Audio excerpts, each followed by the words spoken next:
उज्जवल Bharat news, देश की प्रखर आवाज। अब नए अंदाज। नमस्कार, उज्जवल भारत न्यूज में सभी का स्वागत है। आज हम बात करेंगे साड़ी के बारे में। साड़ी भारतीय स्त्री का मुख्य परिधान है। ये शायद विश्व की सबसे लंबी और पुराने परिधानों में से गिना जाता है।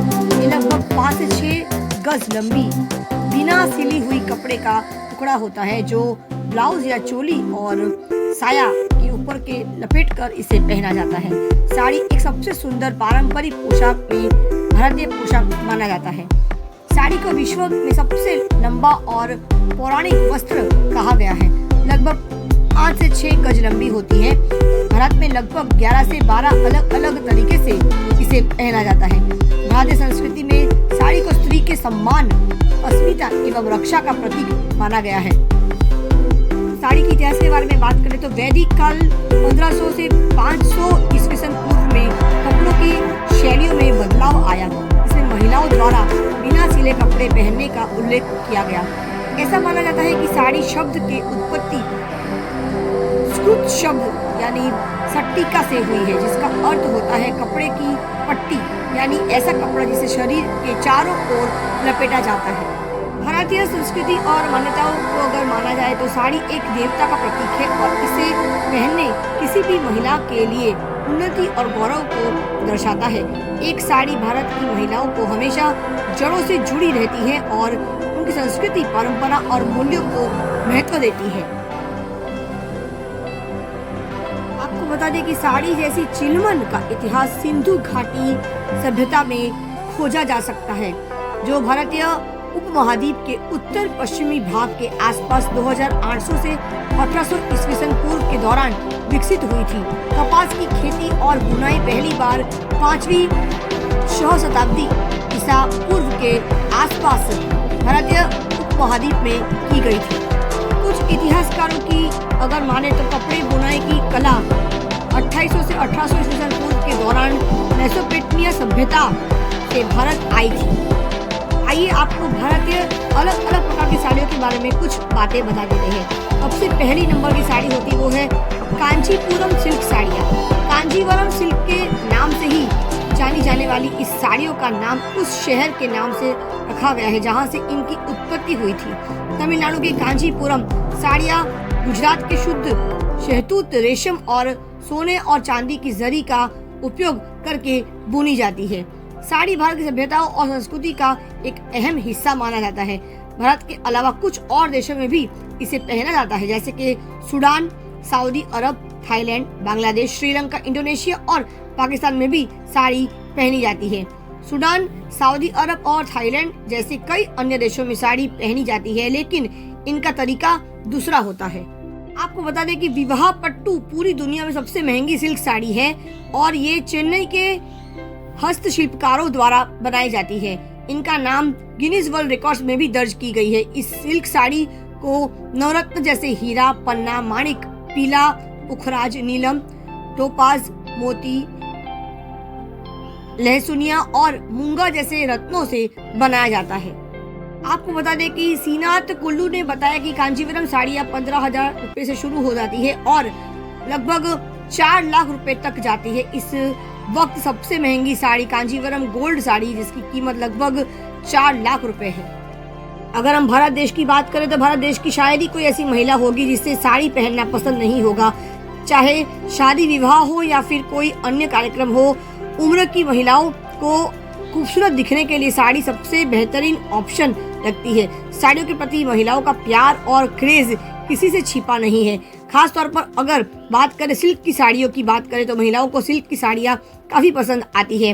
अभिनेत्रियाँ भी सिल्क की साड़ियाँ पहनना काफ़ी पसंद करती है। ज़्यादातर महिलाएं कांजीवरम और बनारसी साड़ी को ही प्राथमिकता देती है। हम साड़ियों के इतिहास के बारे में बात करें तो बनारसी साड़ी का इतिहास तकरीबन 2000 साल पुराना बताया जाता है। देश के कई हिस्सों में नई दुल्हनों को बनारसी साड़ी की पहनने को दी जाती है। बनारस के जरी वस्त्रों का सबसे स्पष्ट उल्लेख मुगल काल के 14वीं शताब्दी के आसपास मिलता है। उस वक्त रेशम के ऊपर सोने और चांदी के धागे का उपयोग करके इन साड़ियों को बनाया जाता था। इसके बाद अकबर के समय में बनारसी साड़ियों को सबसे ज़्यादा तवज्जो दी गई। उस वक्त बनारसी साड़ी पर इस्लामिक कलाकृति बनाई जाती थी। वैसे तो कांजीवरम साड़ियों का इतिहास भी कुछ बहुत स्पष्ट नहीं है, पर यह साफ है कि कांजीवरम साड़ी की शुरुआत तमिलनाडु के एक छोटे से शहर कांचीपुरम में शुरू हुई थी। कांजीवरम साड़ी 400 वर्ष से भी पहले से बुनकरों द्वारा बुनी जा रही है। इन साड़ियों के कृष्ण देवराय के शासनकाल के दौरान लोकप्रियता हासिल की। इन्हीं महिलाओं के इस साड़ी के परंपरा को, इस संस्कृति को बरकरार रखने के लिए पतंजलि महिला योग समिति द्वारा साड़ी रन यानी साड़ी पहनकर मैराथन की दौड़ का एक खूबसूरत कार्यक्रम का आयोजन किया गया। हाल ही में खूबसूरत दक्षिण गुजरात के वलसाड शहर के अरब सागर के समुद्र किनारे, जहां पर खूबसूरत सा स्वामीनारायण मंदिर बना हुआ है, उसी स्वामीनारायण मंदिर से तीथल बीच की ओर सारी औरतों ने नीले नीले आसमान के नीचे, नीले नीले समुद्र के पानी के साथ नीले रंग की, हल्के नीले रंग की साड़ियों का पहनकर लगभग 400 से भी अधिक महिलाओं ने इस साड़ी रन 2024 इस मैराथन में हिस्सा लिया और सभी महिलाएं उन्होंने हल्के नीले रंग की साड़ी पहनकर वे आई और इस परंपरागत इस साड़ी पहनने के इस मैराथन को हर किसी ने जोर शोर से हिस्सा लिया। इस साड़ी रन यानी साड़ी मैराथन का पूरा श्रेय जाता है हमारे महिला पतंजलि योग समिति की जो वलसाड जिला कोऑर्डिनेटर है प्रीति पांडे जी। श्रीमती प्रीति पांडे और तनुजा आर्य जी ने मिलकर इस खूबसूरत कार्यक्रम का आयोजन किया, जिसमें लगभग 800 से भी अधिक महिलाएं गांव से, शहर से, हर, चाहे वो डॉक्टर हो, चाहे वो वकील हो, चाहे वो शिक्षिका हो, चाहे वो ग्रामीण महिलाएं क्यों ना हो, हर महिलाओं ने इस कार्यक्रम में साड़ी पहनकर उत्सुकता दिखाई और इस साड़ी रन के इस कार्यक्रम में जोर शोर कर हिस्सा लिया।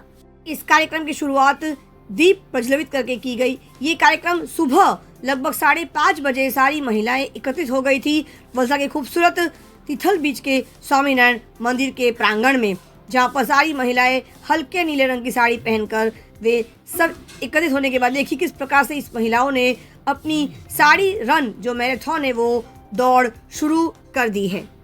लगभग 2.5 किलोमीटर जाना और 2.5 किलोमीटर वापस आना, लगभग 5 किलोमीटर के इस साड़ी रन के इस कार्यक्रम को बहुत ही खूबसूरत तरीके से सारी महिलाओं ने संपूर्ण किया सफलतापूर्वक और इसमें 3 जो प्रतियोगिता में हिस्सा लेने वाली 3 महिलाओं को पहला, दूसरा और तीसरा स्थान मिला। इसमें हर महिलाओं ने साड़ी पहनकर अपनी क्षमता प्रदर्शन किया गया है और साड़ी पहनकर किस प्रकार से महिलाएं, देखिए आप, सुबह 5:30 बजे से ये दौड़ शुरू की गई और सारी महिलाओं ने हल्के नीले रंग की साड़ी पहनकर इस साड़ी मैराथन के दौड़ में जोरों शोरों से हिस्सा लिया। साड़ी मैराथन के दौड़ के बाद यहाँ पर खूबसूरत तरीके से उनको जो जीती है, जो महिलाओं ने पहले, दूसरे, तीसरे स्थान पर उन्होंने अपने नाम जीत दर्ज किया है, उनको इनाम भी दिया गया, मंच पर बुलाकर उनका सम्मान भी किया गया।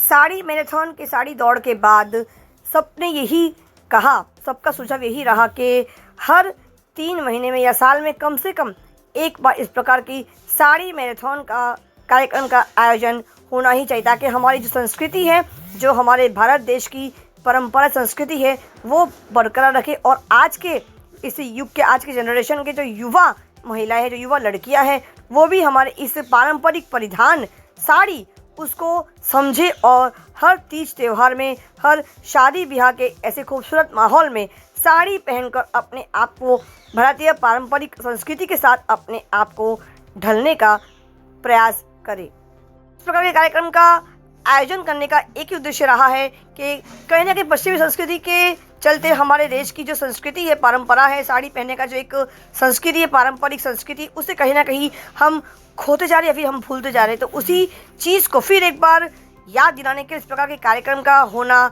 बेहद ज़रूरी माना जाता है।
खूप साऱ्या सेवा दिल्या दीपकबाई सोनानी अजय चलो रेडी।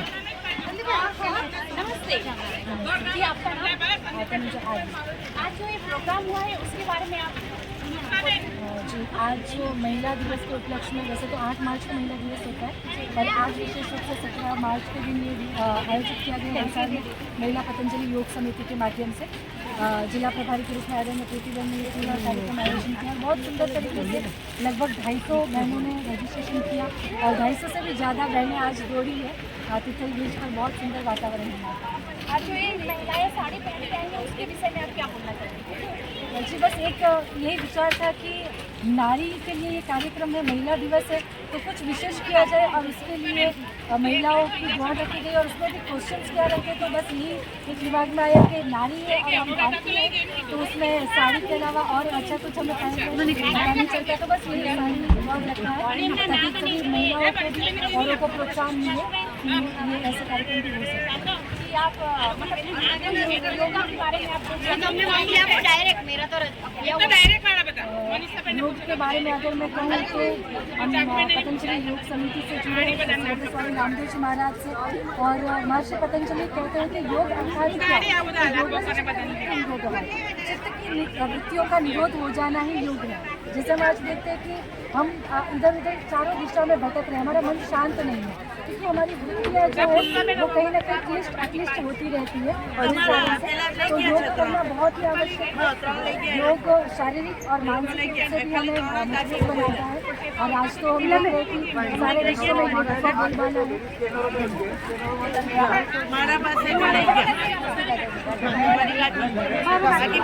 जैसे आप दिखा दो इतना लंबा, फिर आप दिखाओगे भी नहीं।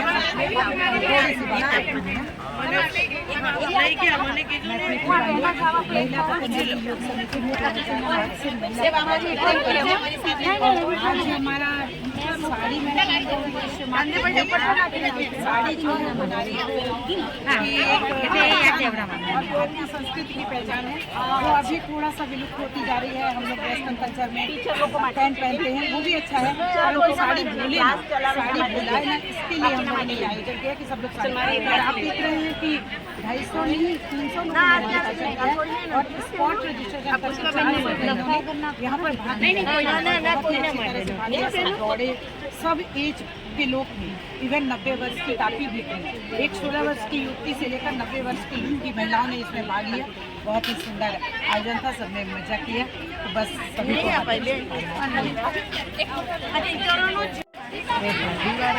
सबसे पहले श्री गणेश को और मुझे आरती को बधाई देने के बहुत ही कम समय के अंदर महिला दिवस का जो एक कार्यक्रम था उसे आज यहाँ पे आयोजित किया गया है और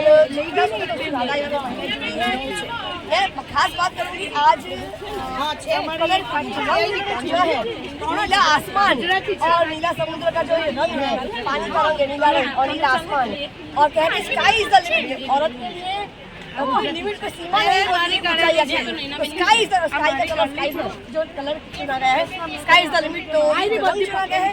इसी से पता चल रहा है कि औरत की जो सीमाएं हैं वो कहीं बांधी नहीं गई है, वो औरत हर सीमा को तोड़कर वो बहुत ऊंचाई छू सकती है। स्काई इज द लिमिट, यही मेरा आज का ये शब्द रहेगा, sky is the limit success के लिए, औरतों के लिए। आईजेनिक वलसाडમાં સૌ પ્રથમવાર વિશ્વ સ્તરની દરેક બ્રાન્ડની ચશ્મા G1 યશ કમલ કોમ્પ્લેક્સ તિથલ રોડ વલસાડ ગુજરાત। નીચે આપેલ મોબાઈલ નંબર અને ઈમેલ આઈડી પર આપ પોતે પણ જાણકારી મેળવી શકો છો। અતિ આધુનિક મશીનો દ્વારા આંખોના નંબર પણ ચકાસવામાં આવે છે। જરૂર પધારજો આઈજેનિક G1 યશ કમલ કોમ્પ્લેક્સ તિથલ રોડ વલસાડ ગુજરાત। નીચે આપેલ મોબાઈલ નંબર અને મેલ આઈડી પર તમે પોતે જાણકારી મેળવી શકો છો। કેમ છો મિત્રો, હું Mohit Chandrakant Patel, owner of hygienic optical and vision therapy clinic. હું છેલ્લા 5 વર્ષથી આ ફિલ્ડમાં છું અને છેલ્લા 2 વર્ષથી હું અહીંયા લોકોની આંખોની સારવાર કરું છું। મને 5 વર્ષ મોર દેન 5 વર્ષનો એક્સપિરિયન્સ છે અને હું વિઝન થેરાપીમાં ઘણો એક્સપિરિયન્સ છું। હું નાના બાળકો જેવા કે જે બાળકોને આંખ ત્રાસી હોય છે કે જે લોકોને લેઝી આય હોય છે એ લોકોની સારવાર કરું છું, નોન સર્જિકલ અને સાયન્ટિફિક રીતે સારવાર કરીએ છીએ. મારો સાથે સાથે ક્લિનિક સાથે સાથે ઓપ્ટિકલ પણ છે અને મારી પાસે વર્લ્ડની નોન બ્રાન્ડ જેવી કે રેબન, વોક, કરેલા, 7 સ્ટ્રીટ, સ્કોટ જેવી મોટી મોટી બ્રાન્ડોની ડીલરશીપ છે. હું ઓથોરાઇઝ સેલર છું. તો આજે જ તમે મારા ક્લિનિક પર પધારી શકો છો અને હું તમારી આંખ માટે એકદમ શ્રેષ્ઠ સજેશન આપી શકું છું. Thank you.